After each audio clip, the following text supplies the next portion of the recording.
Hey guys, it's Day TV and I'm back again. I just finished another $500 box hunt of quarters.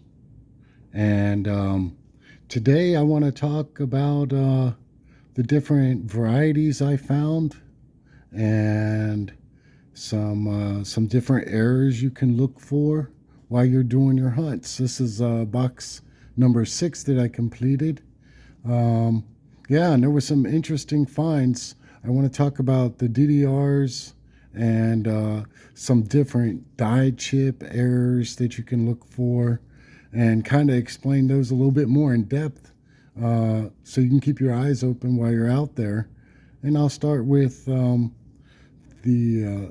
older die chips that I found first, and we'll move on to the newer coins, which are all brand new, out of circulation. So we'll start off real quick with a 2015. This is the Homestead quarter. This is a die chip, all right? And you want to look at the bottom of the bucket right there in the middle. And in the bottom of that bucket, a die chip is when the dies wear out and eventually chip, leaving unnatural marks in the coin. So right here at the bottom of this bucket, you can see this. This is supposed to be attached right here, or there was a crack in the die and it allowed all the metal flow to come down to this area right here, causing this variety called the leaky bucket, which is one you always want to keep your eye out for when you're hunting. Another die chip that I ran across was a little bit older. It's from 2008, and this is the Arizona. And what you want to look at is at the bottom of the cactus down here. At the bottom of the cactus, you have the designer's initials, and those initials are covered partially by this extra piece of material. It's called the extra cactus leaf. So that die chip right there. Then another one, this is 2018. This is Block Island. These are notorious for having die cracks up here in the upper echelon, 12 o'clock position of the bird's feathers. So putting it under the scope right here, and if you look right here at the top of the bird feathers, this one just shows a little bit of it. Sometimes this can get pretty prevalent and cover this entire area with a die chip.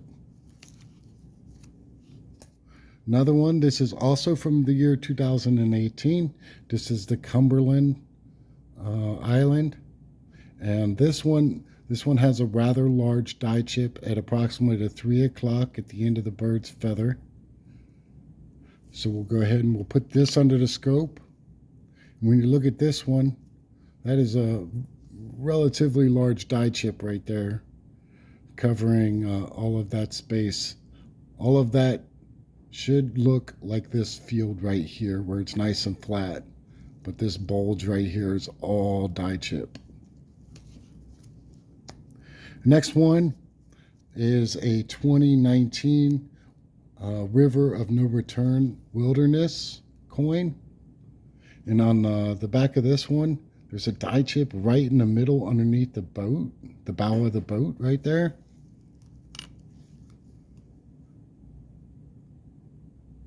Right here is a die chip at the bow of the boat, and it kind of goes down here a little bit into the field, just not too much. But yeah, it's the first time I found that variety or that error, and I thought that was pretty nice. Next one is a 2022 Philadelphia Sally Ride. It's just this quarter right here, and this one has a die chip on the front known as Drooling George. All right, so if you look at his little his mouth right here, on the corner of his mouth, you'll see a die chip that just shows just a small, this is a small one right here, but that is all die chip material. All right, and then the last one is this 2023 Edith Kanaka O quarter right here. This one has many die chips across her name. So if you go to her last name, Kanaka O, you can see that K and the A is just destroyed. And that's by just wear and tear on the die. And then you can come up here to the top of the mountain also, and you can see those die chips starting to form up here underneath the O as well. These also can get a lot larger where they cover all the way up here into the O, which bring more value. The larger the die chip, typically the more value it can bring to the collector that's looking to add those to his or her collection. All right, we're going to go to some other oddities that I found while I was hunting. This is the 2023 Philadelphia, and this is the Yovita I coin.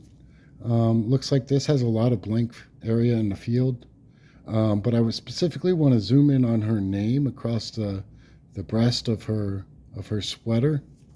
If you look through her name, Yovita, you'll see some right here, Yovita I.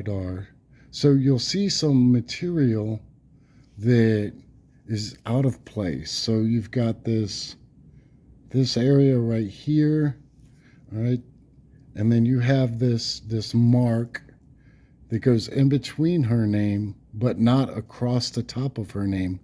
That is a big clue that this is some type of error that was made during the minting process. If that scratch goes over the top of the letters, then that'll be, that's damage. But this is some type of some minting error from when the coin was actually struck, which can add value to the right collector. I've talked about this one in the past before. This is a 2005 Kansas quarter with a Philadelphia mark. Has the buffalo on the back. All right. And these are notorious for having a weak strike on the front. Because strike through really weak T. And these have the name In God We Rust, for example, is what they like to be called. Or what they're called. Now you go over here to the G is also pretty weak in this variety. The G is really weak. The T is really weak. So when you read this, it almost says in odd we rust. But yeah, those bring a little bit of value to the right collector as well. Here's another one. Same coin. Weakness right here in the T and the R. And the Philadelphia Mint as well. All right, so let's move on to some of the double die reverses that I found. We're going back to the 2015 Homestead coin, and I referenced all of my double die varieties under Wexler and VarietyVista.com. And if you go ahead and you slide this under the scope, start at the 12 o'clock position and move down the windows of the coin, you're gonna get, so let me explain this real quick. This right here, this is damage, okay? This you can tell it's raised, it's scratched right here, all right? But I'm gonna keep moving you down here. Below this, this is not damage. This is a double die variety in Wexler that has been verified. This came off of the die when it was being minted. And this is a best of variety. So Wexler chooses usually 2 or 3 coins that they deem the best double die, and they give it a attribution number, and it kind of adds a little bit higher premium to that coin when it's found. This is WDDR008. Yeah, so you can see like this extra portion of the handle that crosses across there, right there. And then you can always go back here to the bottom and look for the leaky bucket. It is not on this one. If you can remember earlier, I had that material coming across all right here forming from the die chip. All right, the next DDR is a 2020 Weir Farm. That coin looks like this right here. I've showed this variety in the past. This is the WDDR001, and you're going to look at the word art over here. And on the 01 variety, you can see the clear doubling right here on the inside of the A and along this R right here and this T right here. On the WDDR002, this doubling is on the other side of the T, on the other side of the R, and the other side of the A. Next, I've got a 2020 Salt River Bay coin. I found 3 of these varieties, the same exact DDRs.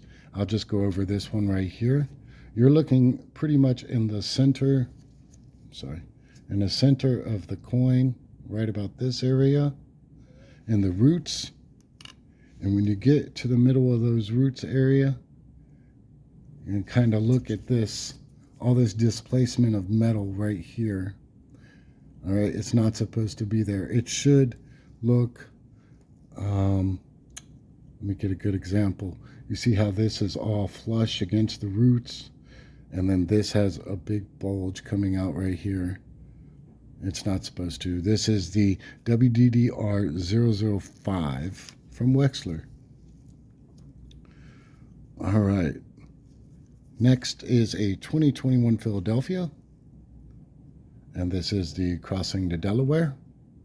I've found these in the past as well. This is a WDDR004, and you're going to be looking for this extra cuff material right here. Now, this is the 004. Pay attention when I show you this next coin. So if you look where the doubling is, this doubling is closer to the end of the cuff. All right, so this is a 004 variety.